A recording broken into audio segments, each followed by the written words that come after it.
Hi mummies, இன்றைக்கி நம்ம lunch பாக்ஸில் என்ன பேக் பண்ணுறோன்னு பார்க்கலாமா? இன்க்ரீடியன்ட் லிஸ்ட்லாம் பார்த்துக்கோங்க. நம்ம குயிக்காக ரெசிபிக்கு போயிடலாம்.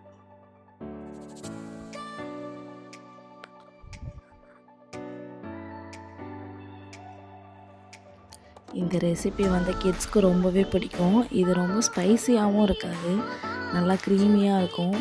அவங்களுக்கு மோஸ்ட்டாக ஸ்பைசியாக பிடிக்காது இல்லையா? இது அவங்களுக்கு வெஜிடபிள்ஸும் இருக்கும், அதனால் அவங்களுக்கு ஹெல்த்தியும் கூட. எங்கள் வீட்டில் ஸ்பைசி பிடிக்குன்றதுனால நான் ஆட் பண்ணியிருக்கேன். உங்களோட கிட்ஸுக்கு எவ்வளோ போடணுமோ அதுக்கேற்ற மாதிரி நீங்கள் ஆட் பண்ணிக்கோங்க.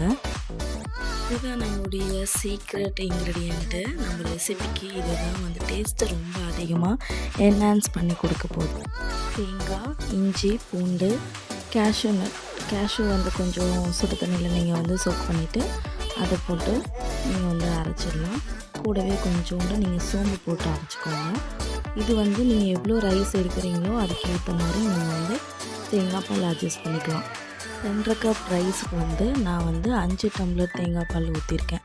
இப்போ நீங்கள் பாதி பாதி கூட ஊற்றிக்கலாம். 2 டம்ளர் தேங்காய் பால், மீதிக்கு தண்ணி கூட நீங்கள் மிக்ஸ் பண்ணிக்கலாம். பன்னீரும் மஷ்ரூமும் நான் கடைசியாக ஆட் பண்ணியிருப்பேன்.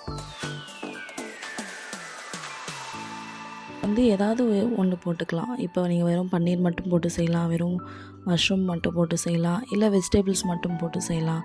எப்படி செஞ்சாலுமே உங்களுக்கு புலாவ் ரொம்பவே டேஸ்டியாக தான் வரும். இந்த ரெசிபீஸில் நீங்கள் கோகோனட் மில்க் மட்டும் ரெடி பண்ணி வச்சிட்டிங்கன்னா 15 to 20 மினிட்ஸ்க்குள்ளவே நம்ம இது காலையில் சூப்பராக ரெடி பண்ணிடலாம்.